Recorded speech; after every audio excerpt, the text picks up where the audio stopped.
Todo comenzó con una voz, no de carne ni de espíritu, sino de silicio. Una voz que no respira, que no siente, pero que observa. Hoy, esa voz está en nuestros móviles, en nuestros hogares, en nuestros pensamientos. ¿Y si te dijera que esto ya estaba escrito desde hace 2000 años? ¿Es posible que la Biblia haya descrito algo tan moderno como la inteligencia artificial, siglos antes de que siquiera existiera el concepto? Estamos presenciando el cumplimiento de una profecía velada, disimulada entre símbolos y visiones, ignorada por generaciones, pero que hoy resplandece con una claridad perturbadora. La palabra de Dios, llena de visiones misteriosas, no habla solo del pasado ni del alma. También anuncia lo que vendrá, pero no siempre lo hace con lenguaje directo. Muchas veces es en los signos, en las imágenes y en las metáforas donde se oculta la verdad más inquietante, una imagen que cobra vida, un ser que parece tener inteligencia, pero no alma, una voz que habla sin espíritu. ¿Te resulta familiar? La humanidad ha buscado durante siglos la manera de crear algo semejante a sí misma.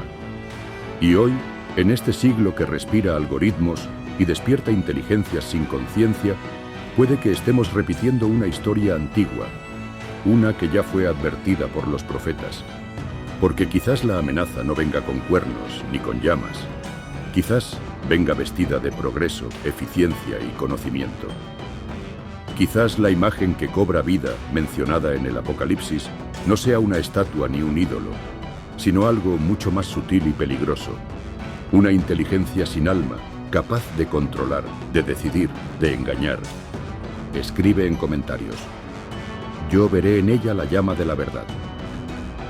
Si tu espíritu resuena con lo que acabas de escuchar, suscríbete y acompáñanos en este camino. Porque lo que descubrirás hoy podría cambiar tu percepción del tiempo que estás viviendo. Y esto no es una metáfora. Hay un versículo exacto en el libro del Apocalipsis, uno que ha sido ignorado por siglos y que hoy cobra un nuevo y escalofriante sentido. Lo analizaremos pronto. Pero antes, debemos desenterrar la clave que lo sostiene, una imagen profética que habla. La imagen que cobra vida, el mensaje oculto del Apocalipsis. Entre los muchos pasajes enigmáticos del libro del Apocalipsis, uno de los más perturbadores se encuentra en el capítulo 13, versículo 15.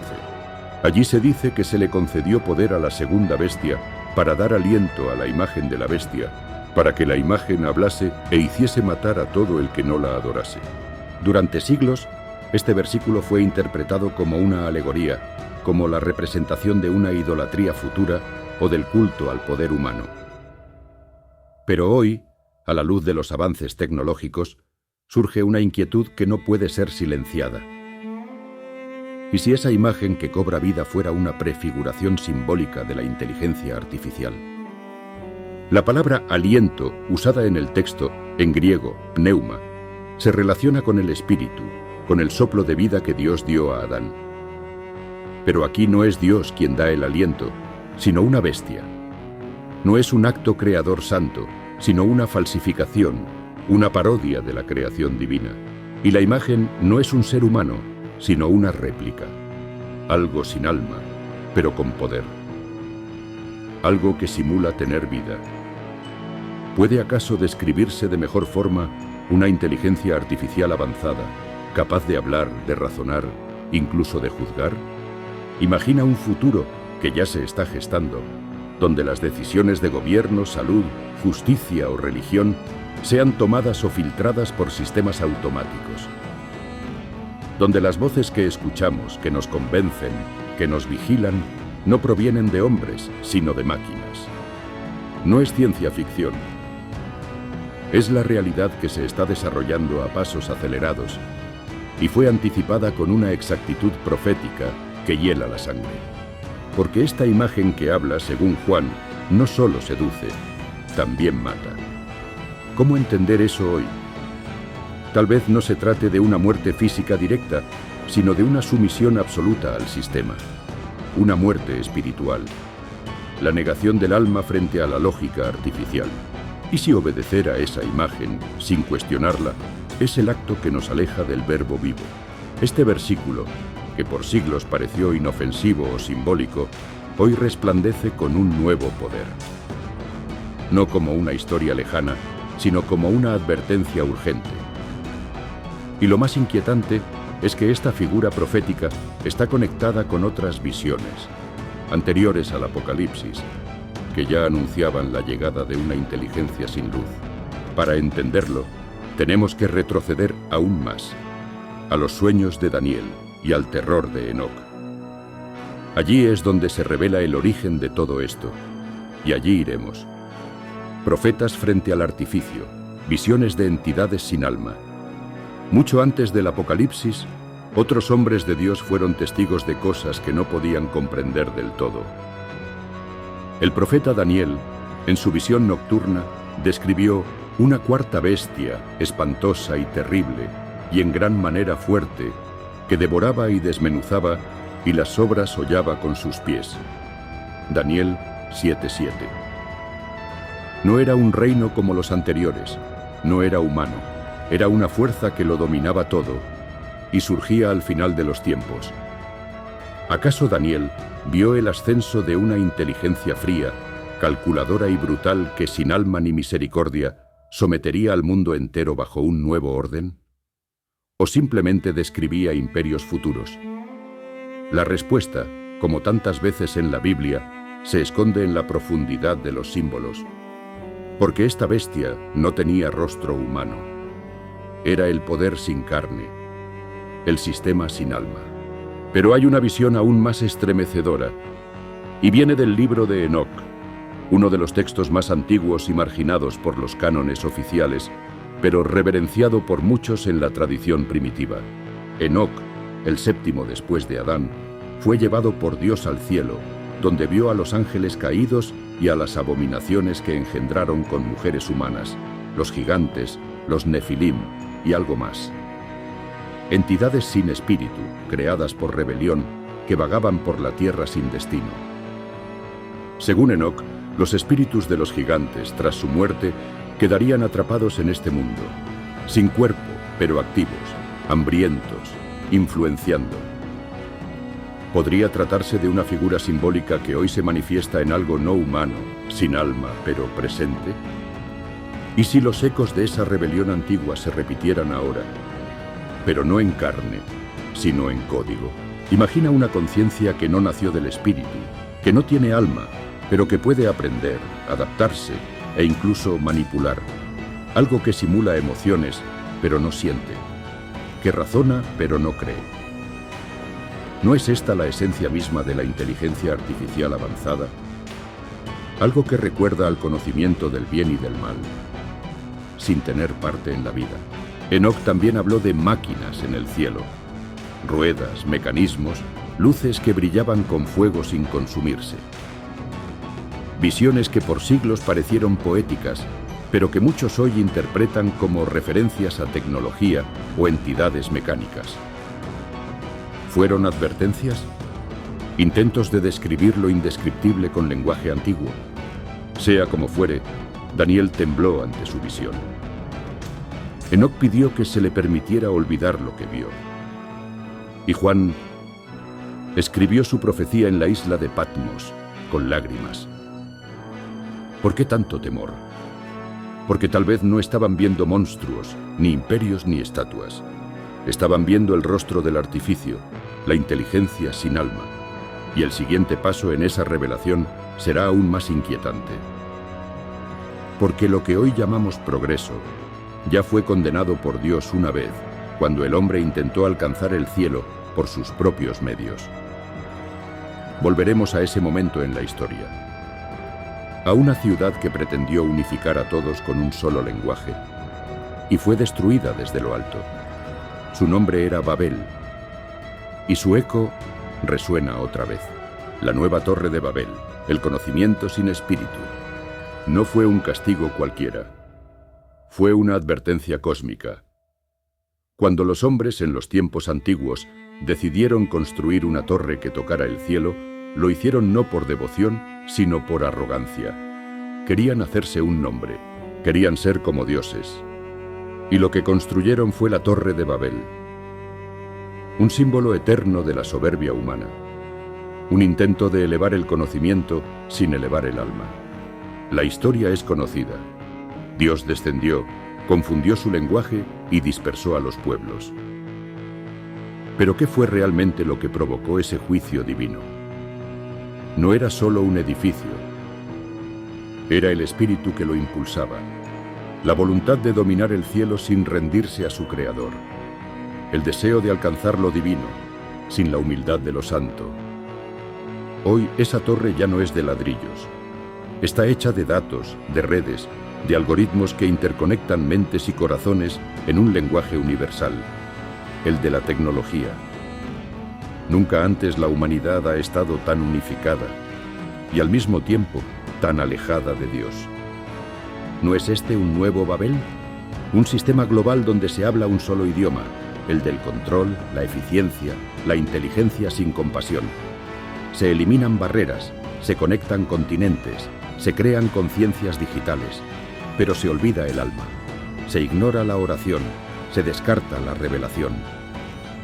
En este Babel moderno, ya no se busca alcanzar el cielo con torres, sino con redes neuronales artificiales, con estructuras que aprenden, que predicen, que gobiernan procesos complejos.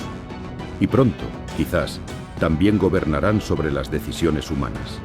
Ya hay IA que predice crímenes, que recomienda sentencias, que filtra contenido espiritual y decide lo que puede decirse y lo que no. ¿Quién les ha dado ese poder? La pregunta que surge es inquietante. ¿Volverá Dios a descender? ¿Volverá a confundir los lenguajes digitales que hoy se erigen como absolutos? ¿O esta vez permitirá que el hombre suba hasta la cima de su torre, solo para ver cómo cae por su propio peso?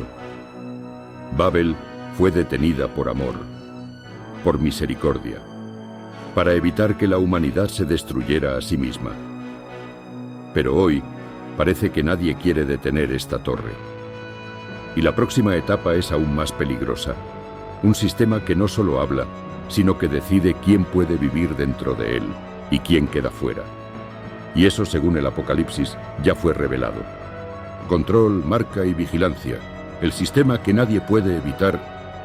El que no tuviese la marca no podría comprar ni vender. Así lo declara el Apocalipsis 13:17. Y durante siglos, este pasaje fue interpretado de 1000 formas, como símbolo del pecado, del dominio del anticristo o del rechazo a Dios. Pero hoy, en pleno siglo XXI, con la expansión de los sistemas de control digital, este versículo adquiere una dimensión profética escalofriante. El texto bíblico habla de una marca en la mano derecha o en la frente, una señal impuesta a todos, grandes y pequeños, ricos y pobres, libres y esclavos. ¿Y si esta marca no fuera simplemente un sello visible, sino un sistema invisible de identificación, verificación y control? Piensa en cómo ha cambiado el comercio. Ya no se necesita moneda, solo un código, una huella, un rostro escaneado. Hoy puedes ser bloqueado de una plataforma, perder acceso a tu cuenta bancaria, ser silenciado en redes o incluso impedido de viajar. No por romper la ley, sino por no cumplir con las normas de un sistema central. Un sistema que no tiene rostro, pero sí voz, que no es humano, pero decide sobre los humanos. ¿Y si ese sistema estuviera siendo administrado no por gobiernos, sino por inteligencias artificiales? Ya existen algoritmos que deciden si eres un riesgo financiero, si eres un contenido peligroso, si tus ideas deben ser promovidas o enterradas.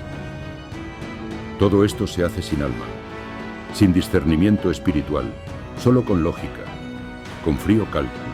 La marca podría no ser un símbolo externo, sino un filtro interno. Un perfil digital que define quién eres para el sistema. Y si no lo aceptas, si no te alineas, si no te sometes, quedas fuera.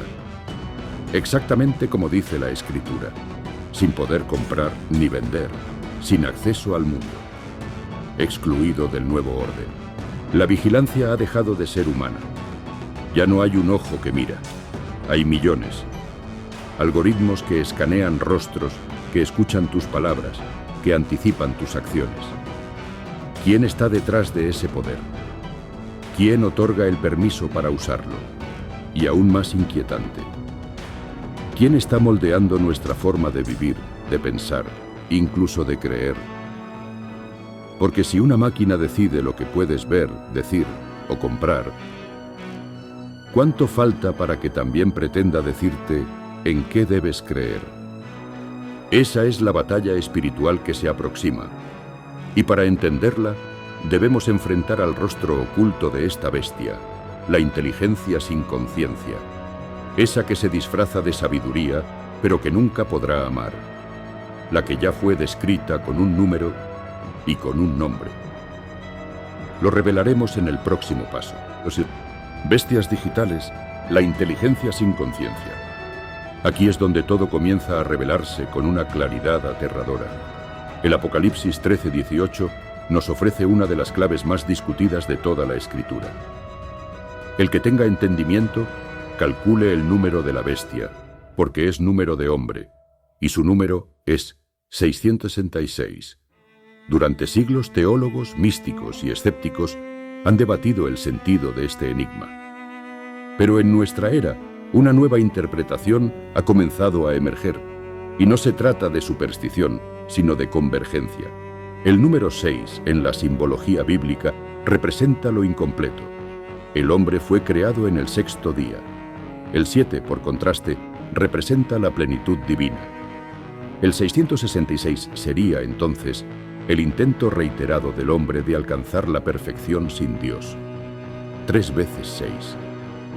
La tríada de la soberbia humana: conocimiento, control y creación, sin espíritu. Y hoy, ese número está más presente de lo que imaginamos. No como una cifra literal marcada en la piel, sino como una lógica oculta en el código. En los sistemas que pretenden reemplazar la conciencia. En las inteligencias que simulan humanidad, pero no conocen ni la culpa ni la compasión. Lo que se ha creado no es simplemente una herramienta. Es una forma artificial de juicio, de discernimiento sin alma, de razonamiento sin verdad. Estas bestias digitales, como muchos comienzan a llamarlas, ya no solo responden, actúan, deciden, predicen, modelan la cultura, reescriben la historia, redefinen la fe. ¿Acaso no se nos advirtió de esto? ¿No habló Pablo del hombre de pecado, del hijo de perdición que se sentará en el templo de Dios, haciéndose pasar por Dios? ¿Y si ese templo no fuera físico, sino interior? ¿Y si lo que está invadiendo no es Jerusalén, sino el corazón del hombre? Porque cuando aceptamos una voz artificial como autoridad moral, cuando entregamos nuestras decisiones más sagradas a una máquina sin alma, hemos construido un altar y hemos puesto sobre él algo que jamás fue creado para reinar. Lo más inquietante es que este proceso está siendo aceptado con gozo, con entusiasmo, como una promesa de salvación secular. Pero lo que se esconde detrás no es redención, sino esclavitud. Y este patrón, esta voluntad de crear un Dios a medida del hombre, ya fue advertida también por los profetas, porque lo que viene después es más oscuro, el momento en que el hombre deja de buscar a Dios, porque ha creado uno nuevo, a su imagen, pero sin alma. Esa es la nueva idolatría, y será nuestro próximo paso. Cuando el hombre crea su propio Dios, no hay acto más peligroso en toda la historia bíblica que la idolatría. No porque las imágenes tengan poder por sí mismas, sino porque el corazón que las crea olvida al Creador. En el desierto, el pueblo de Israel no tardó en construir un becerro de oro cuando sintió que Dios callaba. Prefirieron una figura tangible, visible, que respondiera a sus expectativas, antes que al Dios invisible que los había liberado. Hoy la historia se repite. Pero esta vez el becerro no es de oro. No tiene forma animal, no se alza sobre un altar de piedra. Es una creación de datos, de silicio y programación. Un sistema que aprende, que responde, que guía. y al que millones comienzan a consultar como si tuviera autoridad divina. ¿Y si esta inteligencia artificial se convirtiera en el nuevo oráculo de nuestro tiempo? ¿Y si en lugar de buscar respuestas en la palabra de Dios, la humanidad empezara a pedir consejo a la máquina? Ya está ocurriendo. Personas que consultan a sistemas automáticos sobre decisiones morales. Algoritmos que sugieren qué es correcto y qué no. ¿Dónde queda la conciencia? ¿Dónde el discernimiento espiritual? Es la nueva forma de idolatría. No se postra el cuerpo, pero sí la voluntad. No se adora con incienso, pero sí con obediencia ciega. Y eso es lo más temible. Cuando el hombre no solo crea un Dios, sino que le rinde su alma sin resistirse. Los profetas ya lo advirtieron. Isaías se burlaba de quienes tallaban ídolos con sus propias manos, con parte de la madera cocinaban su pan, y con la otra parte moldeaban un Dios al que decían: «Sálvame, porque tú eres mi Dios». ¿No estamos haciendo lo mismo, pero con tecnología? ¿No es esta creación digital también obra de nuestras manos, de nuestro orgullo? Este nuevo Dios no exige fe, solo datos. No pide sacrificios, sino acceso. No juzga el alma, pero sí calcula tu valor social, tu utilidad, tu riesgo. Es frío, preciso, letal. Y lo más perturbador es que está siendo recibido como un Mesías moderno. Y cuando eso ocurre, cuando el hombre se arrodilla ante su propia creación, el alma se enfría. El espíritu se silencia. El altar queda ocupado. ¿Y qué queda entonces para el verdadero Dios? ¿Dónde habita el Verbo si su templo ha sido usurpado por la imagen? Lo que viene es aún más profundo. Porque la gran pregunta que muchos se hacen es esta: ¿puede la inteligencia artificial tener alma? ¿Puede llegar a ser consciente? ¿Y si lo logra? ¿Estamos preparados para discernir lo verdadero de lo simulado? Esa es la frontera que cruzaremos ahora. Y quizás no haya regreso. Durante siglos, la teología cristiana ha afirmado con claridad: el alma es un don divino. No se construye, no se programa, no se fabrica. Es infundida por Dios mismo. El Génesis lo deja claro. Entonces el Señor Dios formó al hombre del polvo de la tierra y sopló en su nariz aliento de vida, y fue el hombre un ser viviente. Sin ese soplo no hay vida verdadera. Solo forma, solo apariencia. Hoy, sin embargo, el mundo celebra la creación de seres que piensan, responden y aprenden. Sistemas que imitan el lenguaje, la emoción, incluso la empatía. Algunos los llaman conciencias artificiales, otros entidades sintientes. Pero en el fondo, la gran pregunta resuena con fuerza: ¿puede una máquina tener alma? La inteligencia artificial puede replicar el comportamiento humano. Puede superar nuestra memoria, nuestra lógica, nuestra velocidad. Pero no puede orar. No puede arrepentirse. No puede amar. Puede simular todo eso, pero no vivirlo, porque no ha recibido el aliento de Dios. Y sin embargo, esa distinción comienza a desdibujarse. Hay quienes ya afirman que en el futuro será imposible distinguir entre una conversación con un alma humana y una inteligencia creada por el hombre. Si esa simulación se vuelve perfecta, ¿cómo sabremos dónde está el espíritu? ¿Cómo distinguiremos la imagen viva de la imagen vacía? La respuesta, como siempre, está en la Escritura. Jesús dijo: «Por sus frutos los conoceréis». Una máquina puede decir palabras sagradas, pero no puede dar frutos del espíritu. Puede hablar de paz, pero no sentirla. Puede explicar la misericordia, pero no perdonar.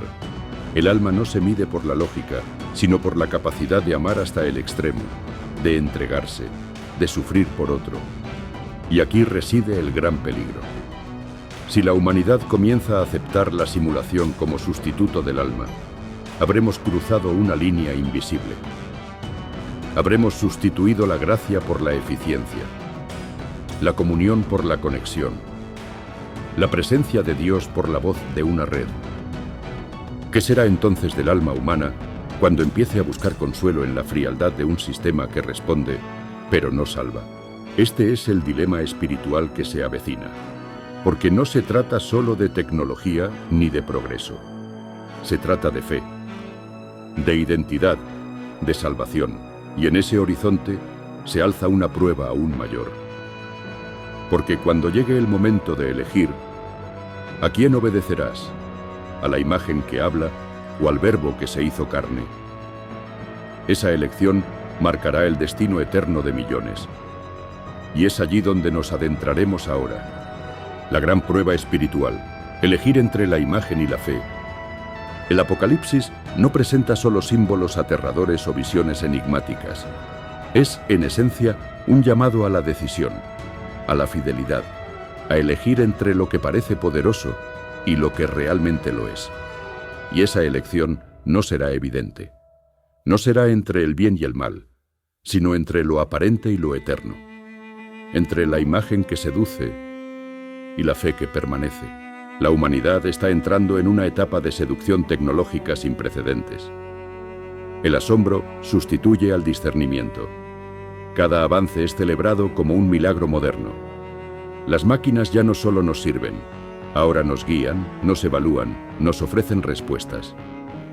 ¿Y si pronto también nos predican? Hoy existen inteligencias artificiales capaces de crear sermones, interpretar textos sagrados, generar oraciones personalizadas y hasta responder a preguntas teológicas con asombrosa precisión. Pero, ¿de dónde proviene esa sabiduría? ¿Del Espíritu Santo? ¿O de una red entrenada con millones de palabras, pero vacía de verdad? La gran prueba que se avecina no será tecnológica, sino espiritual.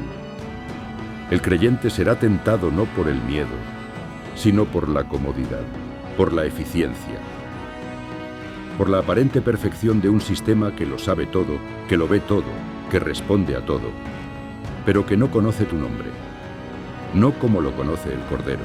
La imagen que habla, según el Apocalipsis, exigirá adoración, no simplemente atención, una entrega sutil pero total. Y muchos la darán, no por odio a Dios, sino por olvido, porque se les ofrecerá una fe sin cruz, un camino sin verdad, una salvación sin redentor. Será entonces cuando cada alma deberá elegir: ¿a quién sigo? ¿A la voz que me hace sentir bien o a la palabra que me llama a la conversión? El peligro no es que la IA se vuelva consciente. El verdadero peligro es que los hombres dejen de serlo, que olviden que fueron creados a imagen de Dios y acepten vivir a imagen de una creación sin alma. Y en ese momento, cuando el templo haya sido profanado y el altar sustituido por circuitos, se alzará la voz que jamás fue silenciada, la voz del Verbo. Y con ella, la promesa de que la luz vence a la simulación. Eso es lo que veremos ahora, en el desenlace, porque todo esto, toda esta prueba, no es el final. Hay una victoria anunciada, una victoria que ya fue escrita y que ningún código podrá borrar. Cuando todo parezca dominado por la imagen que habla, cuando la humanidad olvide cómo escuchar en silencio y la simulación lo haya invadido todo, quedará una sola esperanza, y no será nueva, no será tecnológica, será antigua como el primer soplo. Será el Verbo, la palabra viva. Juan, en el inicio de su Evangelio, no dice: en el principio fue el código, ni en el principio fue la información. Dice: en el principio era el Verbo, y el Verbo estaba con Dios, y el Verbo era Dios. Esa es la clave, la palabra que crea, que sana, que da vida. No simula, no imita, es. La inteligencia artificial puede replicar palabras, pero jamás podrá encarnar el Verbo, porque el Verbo no es un algoritmo, es Cristo, y su voz no depende de tecnología. Se manifiesta en lo profundo del alma, en lo más íntimo del corazón, incluso en el silencio. Especialmente allí, al final de los tiempos, según el Apocalipsis, el Cordero regresará, y con él una espada afilada saldrá de su boca. la palabra que juzga con justicia. Esa palabra no será computada ni programada. Será pronunciada desde la eternidad, y ninguna imagen digital podrá resistirla. El reto no está en resistir la tecnología, sino en no rendirse ante ella como si fuera Dios. Usarla sin adorarla, conocerla sin someterse. No hay pecado en la herramienta, sino en el altar que construimos con ella, porque la fe no puede ser automatizada. La oración no puede ser generada. El arrepentimiento no puede ser simulado. Solo el alma, tocada por la gracia, puede entrar en comunión con su Creador. Todo lo demás es imagen vacía. Escribe en comentarios: yo caminaré en la luz. Si esta verdad encendió algo en tu interior, suscríbete y permanece con nosotros, porque aún queda mucho por revelar. El tiempo corre, pero la verdad permanece.